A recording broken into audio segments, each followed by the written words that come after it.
ಮತ್ತು ಇಡೀ education system completely is transforming.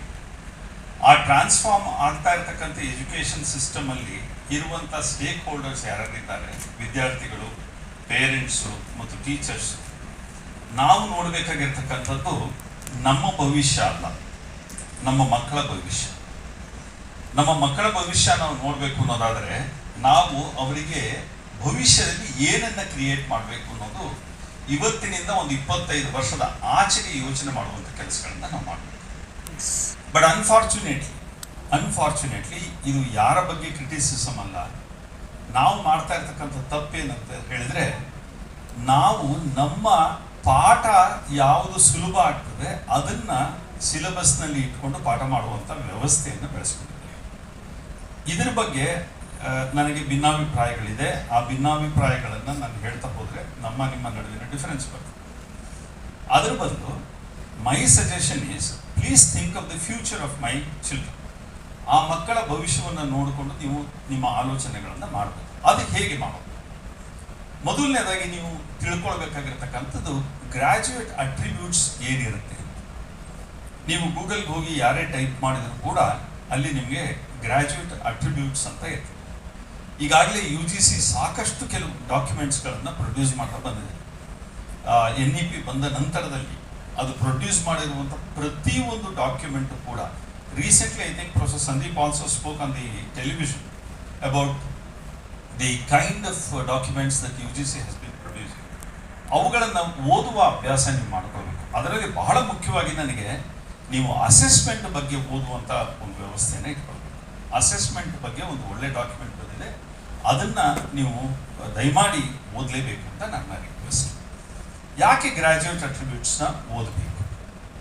ಈ ಗ್ರಾಜ್ಯುಯೇಟ್ ಅಟ್ರಿಬ್ಯೂಟ್ಸ್ನ ಓದಿದಾಗ ನಮಗೆ ಆ ಅಟ್ರಿಬ್ಯೂಟ್ಸ್ಗೆ ಲಿಂಕ್ ಆಗುವಂಥ ಸಿಲೆಬಸ್ಗಳನ್ನು ನಮಗೆ ಮಾಡಲಿಕ್ಕೆ ಸಾಧ್ಯ. Because that is the role and job of your board of studies, which is very important. I will come to board of examinations little later. So ನೀವು ಆ ಗ್ರಾಜ್ಯುಯೇಟ್ ಅಟ್ರಿಬ್ಯೂಟ್ಸ್ಗೆ ಬೇಕಾದಂಥ ಸಿಲೆಬಸ್ನ ನೀವು ಮಾಡ್ದೇನೆ ಯಾವುದೋ ಒಂದು OB ರಾಯನ್ ಕಾಲದ ಸಿಲೆಬಸ್ನ ಮಾಡಿಕೊಂಡು ನಾವು 1950 ಸಿಲೆಬಸ್ಗಳನ್ನ ಇಟ್ಕೊಂಡು ನಮಗೆ ಹೆಲ್ಪ್ ಆಗ್ತದೆ ಅಂತ ಹೋಗುವಂಥ ಆಲೋಚನೆ ಏನಿದೆ ಅದು ಬಹುಶಃ ಬದಲಾಗಬೇಕು ಅನ್ನೋದು ನನ್ನ ಮೊದಲನೆಯ ಆಲೋಚನೆ. ಎರಡನೇದು, there is a gap between the teacher and the taught. ಈ ಟೀಚರ್ ಅಂಡ್ ದ ಟಾಟ್ ನಡುವಿನ ಗ್ಯಾಪ್ ಯಾಕಿದೆ? I don't know why Sandeep did not say this. Sandeep usually used to say, ನಾವು ಸಿಲೆಬಸ್ನ ಇಟ್ಕೊಂಡು ಸಿಲೆಬಸ್ನ ಕಂಪ್ಲೀಟ್ ಮಾಡುವಂಥ ಆಲೋಚನೆಯನ್ನು ಮಾಡ್ತೀವಿ.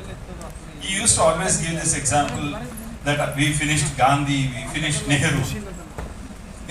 It's not that you are going to finish the syllabus. It's the completion of the syllabus. ಆ completion of the syllabus ಮಾಡುವ ಮೊದಲು ನಮ್ಮ ಮತ್ತು ವಿದ್ಯಾರ್ಥಿಗಳ ನಡುವೆ ಇರುವಂಥ ಗ್ಯಾಪ್ ಏನು, ಯು ಹ್ಯಾವ್ ಟು ಐಡೆಂಟಿಫೈ. ಅದಕ್ಕೆ ಒಂದು ಬೇರೆ ಲೆಕ್ಚರ್ನ ಕೂಡ ನೀವು ಟೀಚರ್ಸು ಯಾವಾಗಲಾದ್ರೂ ನಿಮಗೆ ಓರಿಯೆಂಟೇಷನ್ ಮಾಡಿಕೊಂಡಾಗ ನಾನು ಅದನ್ನ ಹೇಳ್ಕೊಡ್ತೀನಿ. ಬಟ್ ಸಿಂಪಲ್ ಆಗಿ ಹೇಳುವಂಥ ಒಂದೇ ಒಂದು ವಿಚಾರ ಅಂತ ಹೇಳಿದ್ರೆ, ಸ್ಟೂಡೆಂಟ್ ಎಕ್ಸ್ಪೆಕ್ಟೇಷನ್ಸು ಫ್ಯೂಚರಿಸ್ಟಿಕ್ ಆಗಿರುತ್ತೆ, ಆದರೆ ನಿಮ್ಮ ಎಕ್ಸ್ಪೆಕ್ಟೇಷನ್ಸು ಎಕ್ಸಾಮಿನೇಷನ್ಗೆ ಲಿಮಿಟ್ ಆಗಿರುತ್ತೆ. Unfortunately or fortunately you will have to understand this difference. Class ರೂಮಿಗೆ ಹೋದಾಗ ವಿದ್ಯಾರ್ಥಿಗಳು ಬಯಸ್ತಕ್ಕಂಥದ್ದು, ನಮ್ಮ ಗುರುಗಳು ನಮಗೆ ಹೇಳ್ಕೊಡುವಂಥ ಪಾಠ ಮುಂದಿನ ಜೀವನದಲ್ಲಿ ನಮಗೆ ಅದು ಪ್ರಯೋಜನಕ್ಕೆ ಬರ್ತದೆ ಅಂತ.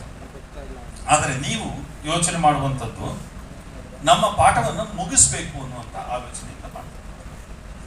ಸೊ ಇವೆರಡರ ನಡುವಿನ ಗ್ಯಾಪ್ನಲ್ಲಿ ನೀವು ಮಾಡುವಂಥ ಪ್ರಯತ್ನಗಳೇನಿದೆಯಲ್ಲ, the entire effort of yours will be in fact ಇನ್ವ್ಯಾಲಿಡೇಟೆಡ್.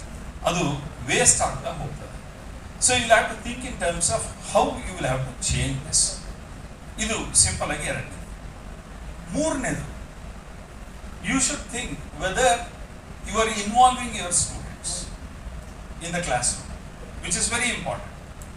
Because ಇವತ್ತು ನೀವು ಮಾಡುವಂಥ ಸಿಲೆಬಸ್ಗಳೆಲ್ಲ content driven syllabus. Content driven syllabus ಅಂತ ಹೇಳಿದ್ರೆ ಏನು? ಸಿಲೆಬಸ್ನಲ್ಲಿ ಚಾಪ್ಟರು ಯಾವುದನ್ನು ಪಾಠ ಮಾಡಬೇಕು, ಹೇಗೆ ಪಾಠ ಮಾಡಬೇಕು ಅನ್ನೋದ್ರ ಬಗ್ಗೆ ಏನೂ ಇಲ್ಲ, ಎಷ್ಟು ಪಾಠ ಮಾಡಬೇಕು ಅನ್ನೋದ್ರ ಬಗ್ಗೆನೂ ಮಾಹಿತಿ ಇಲ್ಲ. But you just put some title, rules ಅಂತ ಹಾಕ್ತೀರಿ. But what are you going to teach about Rousseau? There is so much debate that is going on. ಇವತ್ತಿಗೂ ರೂಸೋ ಬಗ್ಗೆ ಡಿಸ್ಕಷನ್ಸ್ ನಡೀತಾನೆ ಇದೆ. If you go online you will find so many discussions taking place. ಹಾಬ್ಸಿನ ಬಗ್ಗೆ ಪಾಠ ಮಾಡುವಾಗ, ಅದೇ ರೀತಿಯಾಗಿ ನೀವು ಕಾನ್ಸ್ಟಿಟ್ಯೂಷನ್ ಬಗ್ಗೆ ಪಾಠ ಮಾಡುವಾಗ, ಸೊ ಈ ಎಲ್ಲ ಸಂದರ್ಭದಲ್ಲಿ ನಿಮ್ಮ ಪಾಠ ಏನಿದೆ ಅದು ಕಂಟೆಂಟ್ ಡ್ರಿವನ್ ಆಗ್ತದೆ. But what is actually required to make political science more interest is a question. ಕಾರಣ ಇಷ್ಟೇ, ಇವತ್ತು ಮಂಗಳೂರು ಯೂನಿವರ್ಸಿಟಿಯಲ್ಲಿ ನೀವು ಕೇಳಿರ್ಬೋದು, ಪೊಲಿಟಿಕಲ್ ಸೈನ್ಸ್ ವಿದ್ಯಾರ್ಥಿಗಳು ಇಲ್ಲವೇ ಇಲ್ಲ. They are not coming towards political science. They are not attracted. Generally social sciences ಬಗ್ಗೆ ಅಟ್ರಾಕ್ಷನ್ ಇಲ್ಲ. ಯಾಕಿಲ್ಲ? Because of the monotony. ನೀವು ಮಾಡುವಂಥ ಪಾಠದ ಮೊನಾಟನಿ ಇರ್ಬೋದು, ನೀವು ಹೇಳ್ಕೊಡುವಂಥ ವಿಚಾರ ಇರ್ಬೋದು. ನಮ್ಮ ಕಾಲದಲ್ಲಿಯೇ ನಾವು ಓದುವಾಗ there was a candidate who said, ಇದ್ಯಾವ ಪಾಠನೋ ಮರೆ, ನ್ಯೂಸ್ ಪೇಪರ್ ಓದಿ ನಾವು ಪಾಸ್ ಆಗ್ಬೋದು. Look at the attitude. Newspaper ಓದಿ ನಾವು ಪಾಸ್ ಆಗ್ಬೋದು. ಇದರಲ್ಲಿ ನನಗೆ ಮುಖ್ಯವಾಗಿ ದೃಷ್ಟಿಕೋನ ಇರ್ತಕ್ಕಂಥದ್ದು ಯಾವುದಂದ್ರೆ, ಅವನ ಆ ರೀತಿ ಹೇಳಲಿಕ್ಕೆ ಅವನ ಆರೋಗ್ಯನ್ಸ್ ಅಲ್ಲ. He knew that the teachers don't value what you write.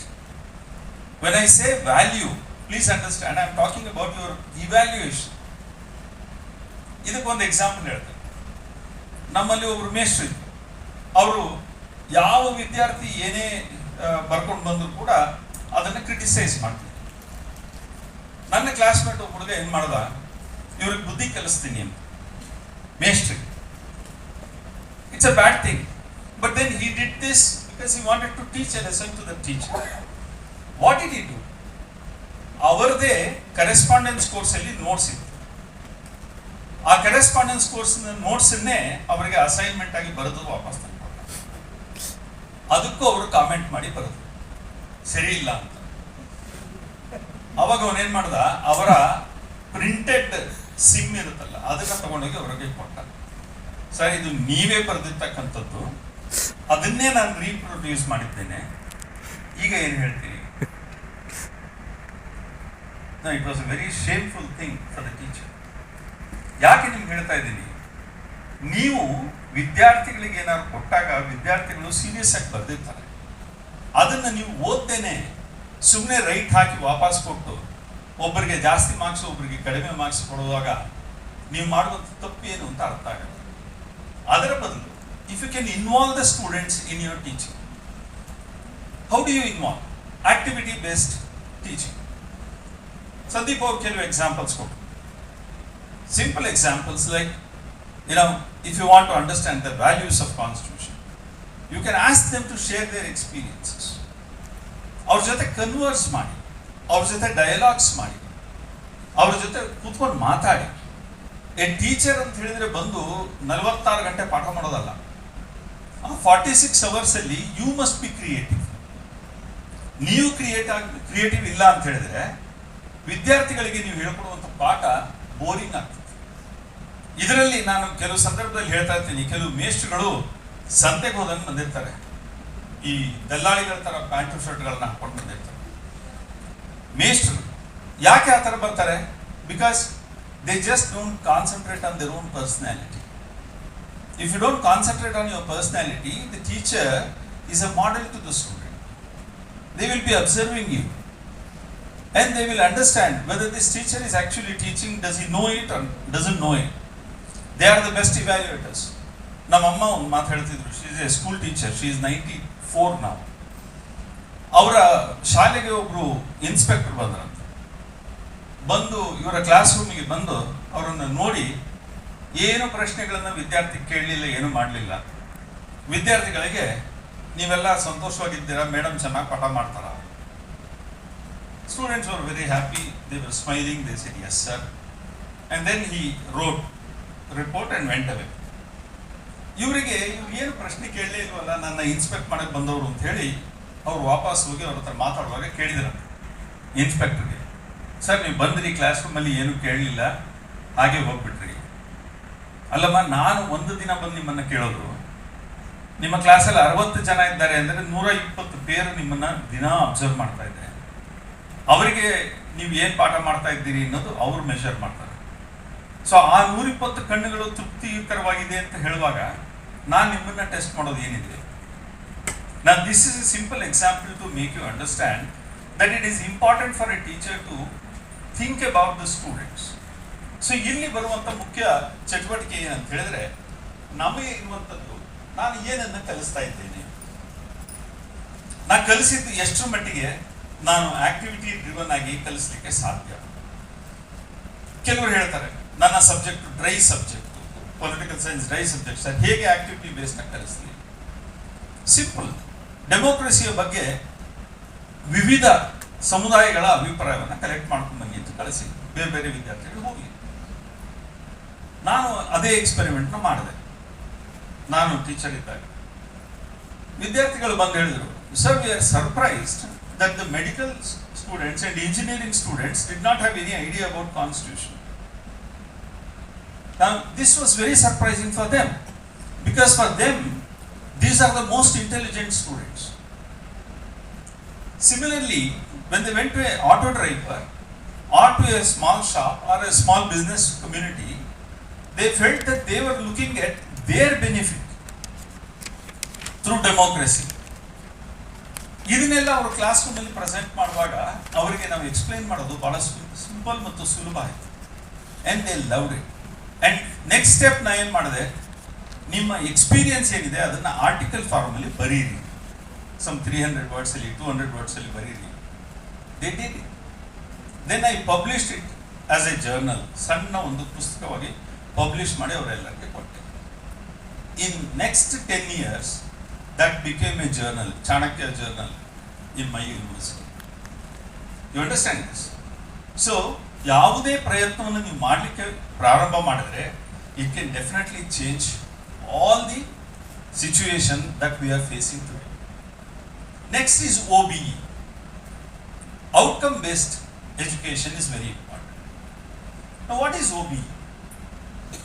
Now basically ನಾವು ಟೀಚರ್ಸ್ ಎಲ್ಲ ಮಾಡುವಂಥ ತಪ್ಪು ಏನು, ಕ್ಲಾಸ್ ರೂಮಲ್ಲಿ 140 ಜನ ಇದ್ದಾರೆ, ಆ 140 ಜನದನ್ನು ನಾವು ಹೇಗೆ ಇವ್ಯಾಲ್ಯೂಯೇಟ್ ಮಾಡಲಿ sir? This is a big question for all of you. You don't have to do that. The simplest thing is you exchange the text. ಆ ಪೇಪರ್ ಏನು ಬರೆದಿರ್ತಾರೆ ಅದನ್ನ ಎಕ್ಸ್ಚೇಂಜ್ ಮಾಡಿಸಿ ಅವರವರ ಪಕ್ಕದ ವಿದ್ಯಾರ್ಥಿಗಳಿಗೆ. Ask them to evaluate by giving them a model answer. ಆ model answer ಕೊಟ್ಟು ನೋಡಿ ಬೈ ನಿಮ್ಮ ಸ್ನೇಹಿತ ಬರೆದಿರ್ತಕ್ಕಂಥದ್ರಲ್ಲಿ ಈ 10 ಪಾಯಿಂಟ್ಸ್ ಇದೆಯಾ ಇಲ್ವಾ ಅದನ್ನೇ ಇವ್ಯಾಲ್ಯೂಯೇಟ್ ಮಾಡಿ ನನಗೆ ಕೊಡಿ. That's enough. They can easily do and they are also involved in it. ತನ್ನ ಪೇಪರ್ನ ಪಕ್ಕದವನು ಕೊಟ್ಟಾಗ ಭಾಳ ಕೇರ್ಫುಲ್ಲಾಗಿ ಅವನು ನೋಡ್ತಾನೆ, ಅವನ ಪೇಪರ್ನ ಇವನು ಭಾಳ ಕೇರ್ಫುಲ್ಲಾಗಿ ನೋಡ್ತಾನೆ.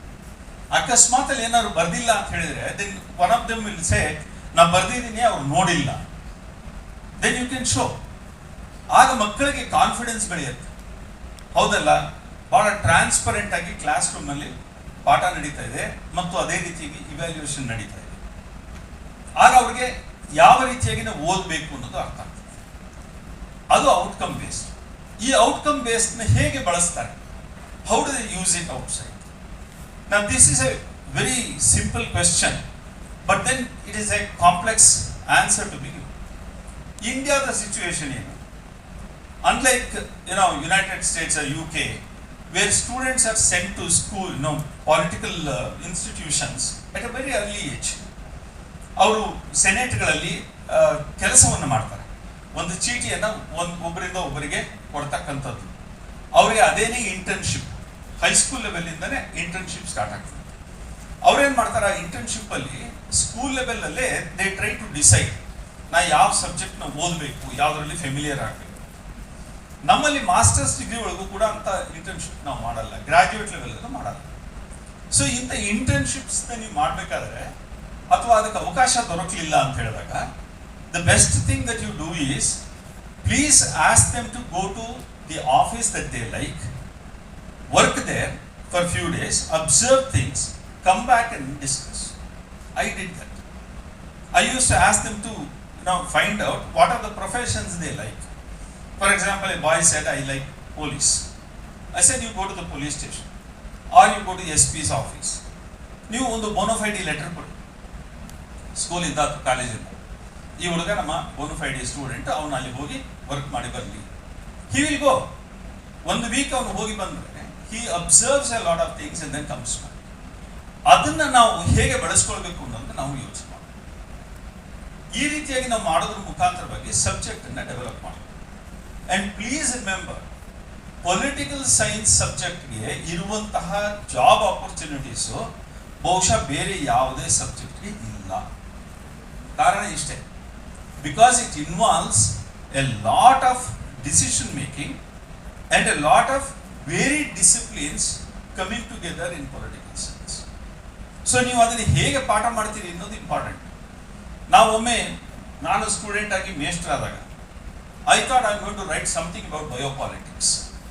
ನನ್ನ ದೃಷ್ಟಿಯಲ್ಲಿ ನಾನು ಬಹಳ ಒಂದು ಹೊಸ ಆಲೋಚನೆಯನ್ನು ಮಾಡ್ತಾ ಇದ್ದೀನಿ, ಬಯಾಲಜಿಯನ್ನು ಮತ್ತು ಪಾಲಿಟಿಕ್ಸ್ನ ಸೇರಿಸಿ ಏನೋ ಬರಿತೀನಿ ಅಂತ ಹೇಳಿ ಲೈಬ್ರರಿಗೆ ಹೋದೆ. And I was surprise to see hundreds of books on biopolitics in the year 1950s. So I was shocked. But do we teach that in the classroom?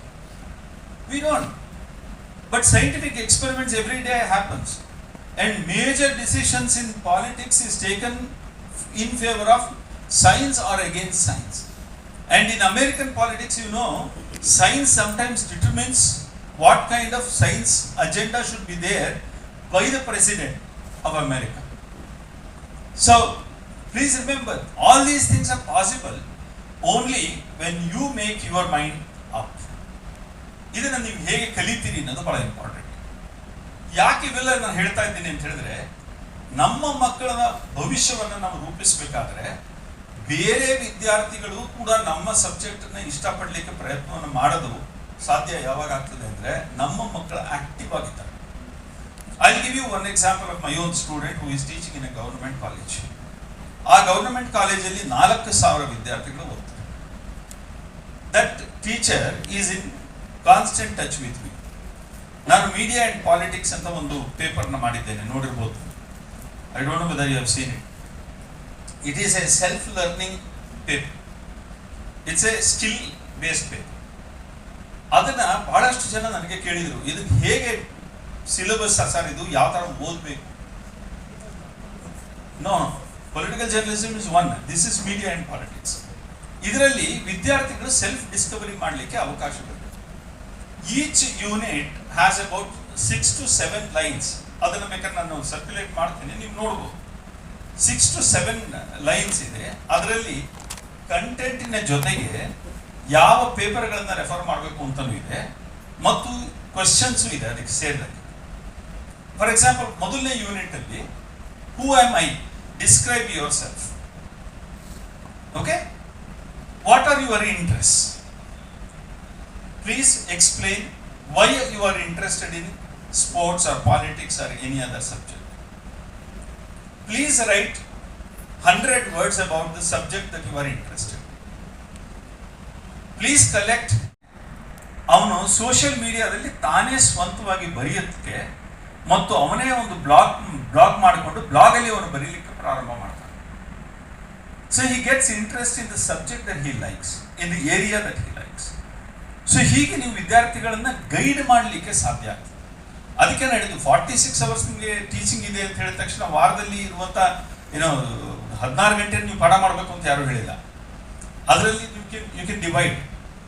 ಆ ಬೇಸಿಸ್ ಮೇಲೆ ನೀವು ಆ ಕೆಲಸವನ್ನು ಮಾಡಿದ್ರೆ ಆಟೋಮ್ಯಾಟಿಕಲಿ ನಿಮಗೆ ಔಟ್ಕಮ್ಮು ಬರ್ತದೆ. ಇನ್ನು ಎಜುಕೇಶನ್ ಪ್ಯಾರಡೈಮ್ ಶಿಫ್ಟ್ ಆಗ್ತದೆ. ನೀವು ಒಂದು ಕಾಲದಲ್ಲಿ ಪೆಡಗೋಜಿ ಪಾಠ ಮಾಡ್ತೀರಿ. ಪೆಡಗೋಜಿ ಅಂತ ಹೇಳಿದ್ರೆ ಏನು?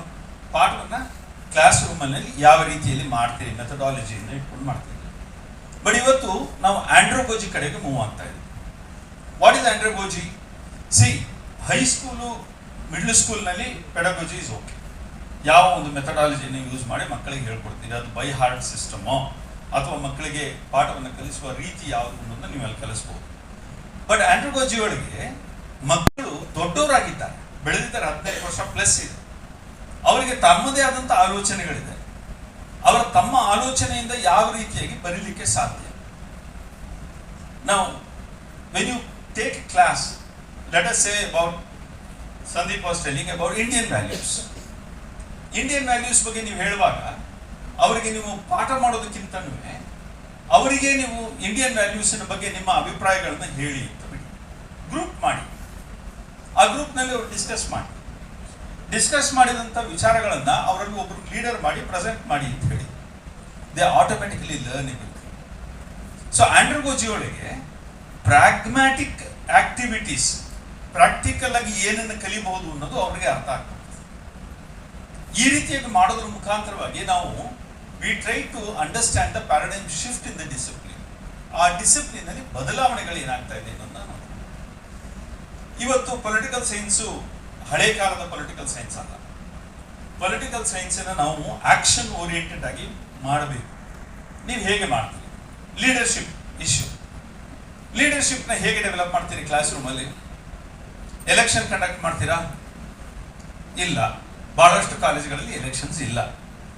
ಅಕಸ್ಮಾತ್ ನೀವು ಎಲೆಕ್ಷನ್ ಕಂಡಕ್ಟ್ ಮಾಡಲಿಲ್ಲ ಅಂತ ಹೇಳಿದ್ರು, ಕ್ಲಾಸ್ ರೂಮಲ್ಲಿ ಒಂದು ಮಾಕ್ ಎಲೆಕ್ಷನ್ ಕಂಡಕ್ಟ್ ಮಾಡಿ, ವಿದ್ಯಾರ್ಥಿಗಳಿಗೆ ವೋಟ್ ಮಾಡಿಸಿ, try to find out who is the leader and ask them to deliver speeches. Leader ಆಗಲಿಕ್ಕೆ ಆಸೆ ಪಡ್ತಕ್ಕಂಥವ್ರನ್ನ ಕರೆದು ಟೇಬಲ್ ನಿಲ್ಲಿಸಿ ಸ್ಪೀಚ್ ಮಾಡು ಅಂತ ಹೇಳಿ. ಅಥವಾ ಬ್ರಿಟಿಷ್ ಪಾರ್ಲಿಮೆಂಟ್ ವೆಸ್ಟ್ ಮಿನಿಸ್ಟರ್ ಮಾಡಲ್ ನೀವು ಇಟ್ಕೊಂಡಿದ್ದೀರಿ, ನಾ ಕ್ಲಾಸ್ ರೂಮಲ್ಲಿ ಮಾಡ್ತಾ ಇದ್ದೆ, ಟೇಬಲ್ನ ಮಧ್ಯದಲ್ಲಿ ಹಾಕ್ತಾ ಇದ್ದೆ, ಆ ಕಡೆ ಒಂದು ಗುಂಪು ಈ ಕಡೆ ಒಂದು ಗುಂಪು, ಒಂದು ಇಶ್ಯೂ ಕೊಟ್ಟು ಮಾತಾಡಿ ಅಂತ ಹೇಳ್ತಿದ್ದೆ. ಫಾರ್ ಅಗೇನ್ಸ್ಟ್ ಎರಡೂ ಮಾತಾಡ್ಬೋದು, ಅಥವಾ ಅದನ್ನ ಅರ್ಧ ನಿಮಿಷದಲ್ಲಿ ಫಾರ್ ಮಾತಾಡಿ ಇನ್ನರ್ಧ ನಿಮಿಷ ಅಗೇನ್ಸ್ಟ್ ಮಾತಾಡಿ ಅಂತ ಇಂಪ್ರಾಂಪ್ಚು ಸ್ಪೀಚ್ ತಗೊಂಡು ಆಟೋಮೆಟಿಕಲಿ ದೇ ವಿಲ್ ಡೂ. ನೀವು ಕೇಳ್ಬೋದು, ಸರ್ 140 ಸ್ಟೂಡೆಂಟ್ಸ್ ಹೆಂಗ್ ಮಾಡೋದು? Not necessary.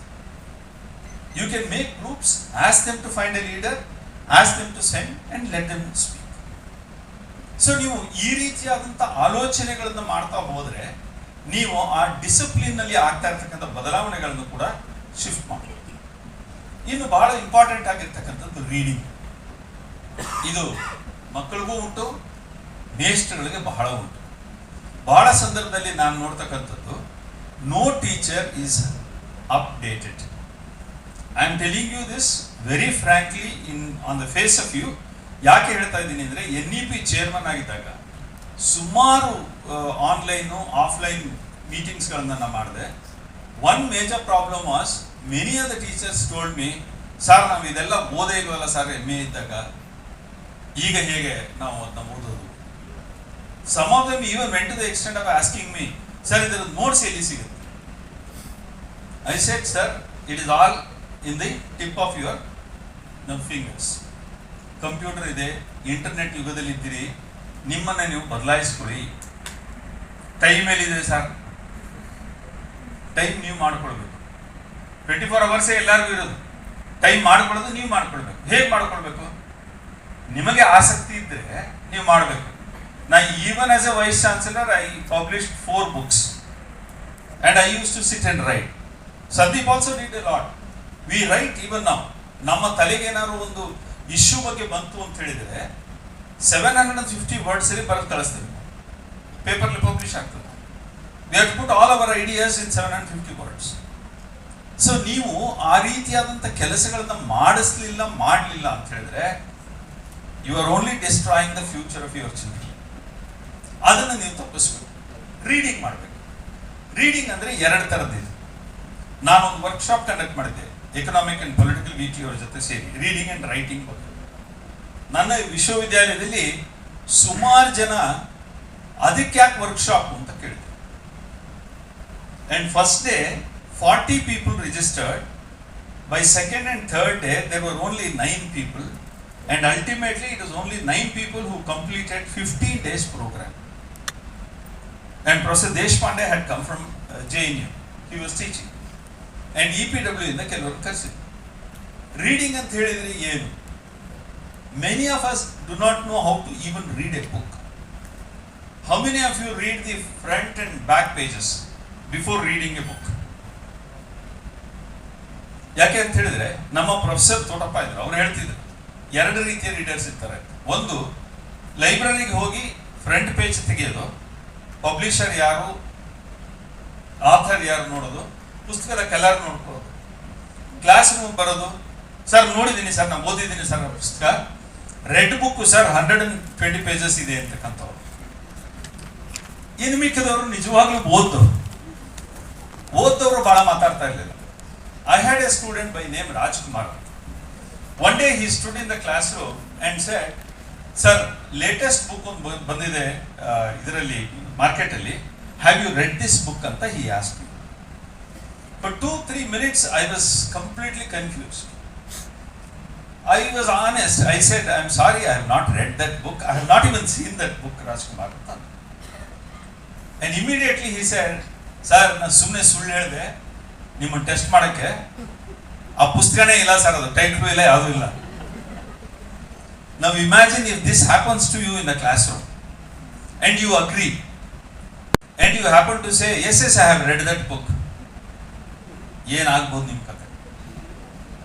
Now this is very important because regular reading ಇಲ್ದಿದ್ದನು, I will use the word derogatory, you are unfit to be a teacher. You have to read at least 20 pages a day, minimum 20 pages a day. You read any damn thing, I don't mind, but 20 pages you spend time reading seriously, whether you are traveling by bus or sitting in a bus stand or in the classroom or anywhere. Now second thing is writing. Why should we write?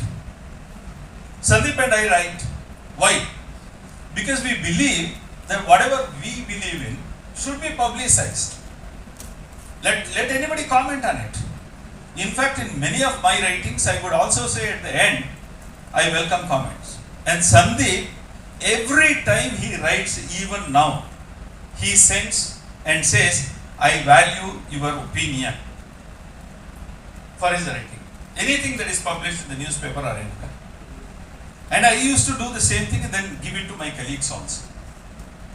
And most of the time, my colleagues would come back and say, ನಿಂದೇನೋ ಬರೆದಿರೋದು ಸಿಕ್ತು, time ಆದಾಗ ಓದ್ತೀನಿ, and they never read in their life. Now I used to unnecessarily print and then supply that. Why? See, it is of skills. Skills ಏನು ಕಲಿಸ್ಬೇಕು? Political science ಅಲ್ಲಿ skills ಏನು? ಯಾರು ಹೇಳ್ಬೋದಾ? Political science ಅಲ್ಲಿ ಸ್ಕಿಲ್ಸ್ ಏನೇನಿದೆ ಅಂತ? ಸ್ಪೀಚಿಂಗ್, ಡಿಸಿಷನ್ ಮೇಕಿಂಗ್, ದೆನ್ ಭಾಷಣ ಕಲೆ, speech, yes sir, leadership qualities. Yeah, how are you going to do all these things? How are you going to develop all these things in your children? That is the challenge. Now if you don't do all those things, political science ಬಂದು ಸಂದೀಪ್ ಅವರು ಹೇಳಿದ್ದಾರೆ, ನಾವು Plato Aristotle ಎಲ್ಲ ಕಲಿಸಿದ ನಂತರದಲ್ಲಿ ವಿದ್ಯಾರ್ಥಿಗಳು ಕೇಳ್ತಾರೆ, sir ಇದರ ಯೂಸ್ ಏನು? ಬಹಳಷ್ಟು ಇಂಟರ್ವ್ಯೂಗಳಲ್ಲಿ ಹೋದಾಗ ಒಂದು ಸ್ಯಾಡ್ ಥಿಂಗ್ ನನಗೆ ಕಂಡು ಬಂದಿದ್ದೇನೆಂದ್ರೆ, ಎಕನಾಮಿಕ್ಸ್ ವಿದ್ಯಾರ್ಥಿಗಳು ಥಿಯರಿಯನ್ನು ಓದಿ ಉತ್ತರವನ್ನ ಹೇಳ್ತಾರೆ, ಬಾಯ್ಬಿಟ್ಟು ಉತ್ತರವನ್ನ ಹೇಳ್ತಾರೆ. ಪೊಲಿಟಿಕಲ್ ಸೈನ್ಸ್ಗೆ ಇಂಟರ್ವ್ಯೂಗೆ ಹೋದಾಗ, ಪ್ರಮೋಷನ್ಗೆ ಇರ್ಬೋದು, ಯಾವುದಕ್ಕಾದರೂ ಅಷ್ಟೇ, define political science, what is political science ಅಂತ ಕೇಳಿದರೆ ಅವರಿಗೆ ಉತ್ತರ ಹೇಳಲಿಕ್ಕೆ ಬರೋದು. ಇದು it is not A shameful thing. ಯಾಕೆ ಇದನ್ನು ಹೇಳ್ತಾ ಇದ್ದೀನಿ? ಕ್ಲಾಸ್ ರೂಮ್ ಅಲ್ಲಿ ನೀವು ಮಾಡುವಂತ ಪಾಠಗಳು ನಿಮಗೆ ಎಫೆಕ್ಟಿವ್ ಆಗ್ತಾ ಇಲ್ಲ ಅಂದ್ರೆ ನಿಮ್ಮ ವಿದ್ಯಾರ್ಥಿಗಳಿಗೆ ಹೇಗೆ ಎಫೆಕ್ಟಿವ್ ಆಗಲಿಕ್ಕೆ ಸಾಧ್ಯ? So you have to understand, you should be in a position to speak about your subject. ನನಗೆ ನನ್ನ ತಂದೆ ಹೇಳ್ತಿದ್ರು, ನೀನು ಟೀಚರ್ ಆಗೋದಾದ್ರೆ ಕ್ಲಾಸ್ ರೂಮ್ಗೆ ಹೋಗಿ 1 ಗಂಟೆ without a piece of paper ಮಾತಾಡ್ಲಿಕ್ಕೆ ನಿಮಗೆ ಕಮ್ಯುನಿಕೇಶನ್ ಬಂದ್ರೆ ನೀನು ಟೀಚರ್ ಆಗೋದು. ಇಲ್ಲ, go and be a clerk in a bank or an officer in a bank or somewhere, because you don't have to speak there. But if you want to be a teacher, you have to learn to speak. So ಅದನ್ನು ಕಲಿಬೇಕು ಅಂದ್ರೆ ಹೇಗೆ ಕಲಿಸೋದು? ನೀವು ಅವಕಾಶ ಕೊಡ್ಬೇಕು ತಾನೆ class room ಅಲ್ಲಿ. ಬರೀ ನೀವೇ ಬರೋದು, ದಿನ ಪಾಠ ಮಾಡ್ತಾ ಇರೋದು. ನಮಗೆ ಕೆಲವು ಟೀಚರ್ ಇದ್ರು, ಅವ್ರು ಪಾಠ ಮಾಡ್ತಾ ಇದ್ರೆ ನಾನು ಒಳ್ಳೆ ಗೊರಕೆ ಹೊಡಿತಿದ್ದೆ, ಒಂದು 6ನೇ ಬೆಂಚಲ್ಲಿ ಕೂತು ನಿದ್ದೆ ಮಾಡ್ತಾ ಇದ್ದೆ. ಯಾಕೆಂದ್ರೆ ಅವ್ರ ಪಾಠ ನನಗೆ ಲಲಬಿ ಇದ್ದಂಗೆ, ಮಕ್ಕಳಿಗೆ ತೂಗ್ತಾರಲ್ಲ ಆ ತರ ನನಗೆ ತೂಕಡಿಗೆ ಬರ್ತಾ ಇತ್ತು. ಯಾಕೆಂದ್ರೆ ಒಂದೇ ವಾಯ್ಸ್. ಪಾಠಕ್ಕೆ ನಿಂತ್ಕೊಂಡು ಕೂಡಲೇ decentralisation is like this, and I would sleep. Why the hell should I listen to this? I get it anywhere. ಅದೇ ಒಬ್ರು MIK ದುರಾನಿ ಅಂತ ಇಂಗ್ಲಿಷ್ ಲಿಟರೇಚರ್ ಮಾಡ್ತಿದ್ರು. ಅವ್ರು ಪಾಠಕ್ಕೆ ಬರ್ತಾರೆ ಕ್ಲಾಸ್ಗೆ, ಖುಷಿ ಅನ್ನಿಸ್ತಾ ಇತ್ತು. ಯಾಕೆಂದ್ರೆ ಅವರು the characters were going in a ship ಅಂದ್ರೆ they were going in a ship ಅಂತ ಹಿಂಗೆ ಪಟ ಮಾಡೋದು. ಅಂದ್ರೆ ಶಿಪ್ ಹೇಗೆ ಶೇಕ್ ಆಗ್ತದೆ ಅದು. He would dramatize the entire thing. ನೀವು ಡ್ರಮಟೈಸ್ ಮಾಡ್ಲಿಕ್ಕೆ ಬರಲ್ಲ ಪೊಲಿಟಿಕಲ್ ಸೈನ್ಸ್ ಅಲ್ಲಿ. I can definitely dramatize everything. ನಾವು ಅದನ್ನು ಮಾಡೋದೇ ಇಲ್ಲ. ನಾವು ಕ್ಲಾಸ್ ರೂಮಲ್ಲಿ ಪಾಠ ಮಾಡೋದು ಹೇಗೆ ಅಂತ ಹೇಳಿದ್ರೆ, ಒಂದು ಕಡೆ ನಿಂತ್ಕೊಂಡು ಹೊಡೆದು ಮತ್ತು ಮಕ್ಕಳು ಆ ಕಡೆ ಈ ಕಡೆ ತಿರುಗಿದ್ರೆ ಆಕಳಕ್ಕೆ ಏನು ಆಕಳಿಸ್ತ್ಯಾ, ಪ್ರಶ್ನೆ ಕೇಳಿದ್ರೆ ಪ್ರಶ್ನೆ ಯಾಕೆ ಕೇಳ್ತೀಯಾ, ಆಮೇಲೆ ಬಂದು ನಾನು ನೋಡು. My God, you are making your class room so threatening. They don't feel like coming into your class room at all. Sandeep ಹೇಳಿದಾಗೆ, ಯು ಮೆ ನಾಟ್ ಬಿಲೀವ್, ನನ್ನ ಇಡೀ ಕೆರಿಯರ್ನಲ್ಲಿ ನಾವು ಒಂದು ದಿನ ಅಟೆಂಡೆನ್ಸ್ ತೆಗೆದುಕೊಳ್ಳಿಲ್ಲ. ಬಟ್ ಬಿಲೀವ್ ಮೀ, ನನ್ನ ಕ್ಲಾಸ್ 3 ಗಂಟೆ ಮೇಲೆ ಇರ್ತಾ ಇದ್ದಿದ್ದು ಪ್ರತಿದಿನ. ಈವನ್ ಓಪನ್ ಎಲೆಕ್ಟಿವ್ ಸ್ಟೂಡೆಂಟ್ಸ್ 1:30 ಬಂದು ಚೇರ್ ಹಿಡಿತಿದ್ರು. ಯಾಕೆ ಅಂದ್ರೆ ಇವು ಬಂದ್ರೆ ಪಾಠ ಮಾಡ್ತಾರೆ, ಇಷ್ಟು ಚೆನ್ನಾಗಿರುತ್ತೆ, ನಮ್ಗೆ ಇಂಟ್ರೆಸ್ಟ್ ಇದೆ ಅಂತ. ನಾನು ಅವ್ರ ಜೊತೆಗೆ ಮಾತಾಡ್ತಾನೆ ಪಾಠ ಮಾಡ್ತಾ ಇದ್ದೆ. I would answer all their questions. If I don't know, I would tell them, I will tell you later. It was very simple. But if you make your class room only a place which resist them to come, then they will never learn. Learning ಅಲ್ಲಿ fear ಇರಬಾರ್ದು, ಭಯ ಇರಬಾರ್ದು. ನೀವು ಭಯವನ್ನ ಕಲಿಸಿದ್ರೆ ಅದಕ್ಕೆ ಸಾಧ್ಯನೇ ಇಲ್ಲ. ಹಾಗಾಗಿ ನೀವು ಸ್ಕಿಲ್ಗಳನ್ನ ಕಲಿಸಬೇಕು ಅನ್ನೋದಾದ್ರೆ, you will have to get down to their level, not in terms of the quality of teaching, but in terms of dramatizing the subject that you are teaching. ಆಗ ಅವರಿಗೆ ಆ ಸ್ಕಿಲ್ಗಳನ್ನ ಹೇಳ್ಕೊಡ್ಬೇಕು. ಹೇಗೆ ಮಾತಾಡಬೇಕು, ಇಂಟೋನೇಷನ್ ಅಂದ್ರೆ ಏನು, ಎಲ್ಲಿ ಪಾಸ್ ಕೊಡಬೇಕು, ಎಲ್ಲಿ ಸ್ಪೀಚ್ಗೆ ಇಂಟ್ರೆಸ್ಟಿಂಗ್ ಆಗಿ ಮಾಡಬೇಕು. For example, Hitler read so much of history and practiced his speeches, in front of a mirror. And sometimes he would even stand on a table, men come forth, and he became an excellent speaker. Of course, sometimes he also kept people to stop people from getting out. That is bad. So ಆ ರೀತಿಯಾಗಿ ಮಾತಾಡೋದನ್ನ ನೀವು dramatise ಮಾಡಿ ಮಾತಾಡ್ತಕ್ಕಂಥದ್ದು, ವಾಯ್ಸ್ಗಳನ್ನ modulate ಮಾಡ್ತಕ್ಕಂಥದ್ದು, class ರೂಮ್ನ interesting ಮಾಡ್ತಕ್ಕಂಥ ಕೆಲಸಗಳನ್ನು ಕೂಡ ನೀವು ಮಾಡಬೇಕಾಗ್ತದೆ. A good teacher simplifies the knowledge and employs a methodology that helps the children to understand. ಬಹಳ ಸಂದರ್ಭದಲ್ಲಿ ಟೀಚರ್ಸು ಕಾಂಪ್ಲಿಕೇಟ್ ಮಾಡ್ತಾರೆ ವಿಚಾರಗಳನ್ನು. ಐನ್ಸ್ಟೈನ್ದು ಒಂದು ಎಕ್ಸಾಂಪಲ್ ಇದೆ, ನಾನು ಕೇಳಿದ್ದು, I don't know whether it is correct or not. Theory of relativity ಬಗ್ಗೆ somebody asked him, what is theory of relativity? I believe he said, touch the hot stove. If you touch the hot stove even for a second, ಕೈ ಏನನ್ಸುತ್ತೆ ನಿಮಗೆ, ಉರಿತಾ ಇದೆ ಅಂತ. But speak to a young girl for hours, you don't feel that you have spoken to her for hours. ನೀವು phone ಹಿಡ್ಕೊಂಡು ಮಾತಾಡ್ತಾ ಇರ್ತೀರಿ. ಈಗಂತೂ ಮೊಬೈಲು 24 hours. ನೀವು ರೈಲ್ ಬರ್ತಾ ಇದೆ ಅಂತ ನೋಡಲ್ಲ, ಬಸ್ ಬರ್ತಾ ಇದೆ ಅಂತ ನೋಡಲ್ಲ. You are involved in conversation so much. ಆ ಕಾನ್ವರ್ಸೇಷನ್ ಯಾಕೆ ಸಾಧ್ಯ ಆಗ್ತಾ ಇದೆ? Because the communication is very interesting on the other side and the person is also very interesting. Ethics ಅದಿ ಎಥಿಕ್ಸ್ ಇಶ್ಯೂ ನಾವು ಮಾತಾಡ್ತಾ ಇಲ್ಲ. Whether it is unethical whatever, that is left to you. But then what you are doing is very important. But at the same time, you are also teaching bad things to your own children. ಮಕ್ಕಳ ಮುಂದೆ ನೀವು ಸುಳ್ಳು ಹೇಳಿರ್ತೀರಿ. ಎಲ್ಲಿದ್ದೀರಿ ಅಂತ ಹೇಳಿದ್ರೆ meeting ಅಲ್ಲಿ ಇದ್ದೀನಿ ಅಂತ. ನಂತರದಲ್ಲಿ ಮಕ್ಕಳು ಕೇಳ್ತಾರೆ, ಅವ್ರಿಗೆ ನೀವು ಬುದ್ಧಿವಾದ ಹೇಳ್ತೀರಿ, ಸುಳ್ಳು ಹೇಳಬಾರ್ದು. ಫಸ್ಟ್ ಕ್ವಶನ್ ನೀನೇ ಹೇಳಿದೆಲ್ಲ ನಿನ್ನೆ. This is the simplest thing. Politics and political science is also like that. Hannah Arendt wrote, politics is very bad because politics is nothing but lying most of the time. So this is very important. Sandeep had another meeting, so he's going. So these are some of the things that I want you to be worried about. Now, what I have done is, ನೀವು ಕೆಲವು ಪೇಪರ್ಸ್ನ identify ಮಾಡಿದ್ದೀರಿ. I have identified few more papers for you. You can just think about it, and if you want to adopt, ಅದನ್ನು adapt ಮಾಡ್ಕೊಳ್ಳಿ. I will speak about BOE a little later. ನೀವು foundational concepts in political science ಅಂತ ಹಾಕಿದ್ದೀರಿ ಮೊದಲನೇ semester. But ಎರಡನೇ ಸೆಮಿಸ್ಟ್ರಿಗೆ western political thought ಅಷ್ಟೇ ಇಟ್ಟಿದ್ದೆ. ನಾನು ಅದನ್ನು political thought western and Indian ಅಂತ ಮಾಡಿದ್ದೆ. ನಿಮ್ಗೆ ಅದು ಅಕ್ಸೆಪ್ಟ್ ಆದರೆ ಯು ಕ್ಯಾನ್ ಹ್ಯಾಬಿಟ್. ಅದರಲ್ಲಿ ಇಂಡಿಯನ್ ಪೊಲಿಟಿಕಲ್ ಥಾಟ್ ಬರ್ತದೆ, ವೆಸ್ಟರ್ನ್ ಪೊಲಿಟಿಕಲ್ ಥಾಟ್ ಬರ್ತದೆ. ಮೂರನೇ ಪೇಪರ್, ಬಿಕಾಸ್ ನಿಮಗೆ DSC 3, ಅದರಲ್ಲಿ ಐ ವುಡ್ ಸಜೆಸ್ಟ್, ಸರ್ ಕಳಿಸಿದ್ರು, ನಮ್ಮಲ್ಲಿ ಕೆಲವು ಚಾಯ್ಸಸ್ ಮಾಡಿದೀವಿ ಅಂತ, ನಾನು 2 ಚಾಯ್ಸ್ನ ಇಲ್ಲೇ ಇಟ್ಟಿದ್ದೀನಿ. ಒಂದು, functioning of parliamentary system of governments and roots of politics. Roots of politics ಅಂತ ಕೂಡ ನೀವು you can use it, so that the children will understand how politics is run about. The third paper could be essentials of public administration. ಯಾಕೆಂದ್ರೆ public administration ಬಿಟ್ಟು ನೀವು teach ಮಾಡಿದ್ರೆ political science ಅಲ್ಲಿ we will be losing a bit of scientific nature of it. ಒಂದು 2 ನಿಮಿಷ, then you can do that. Yeah, I can understand.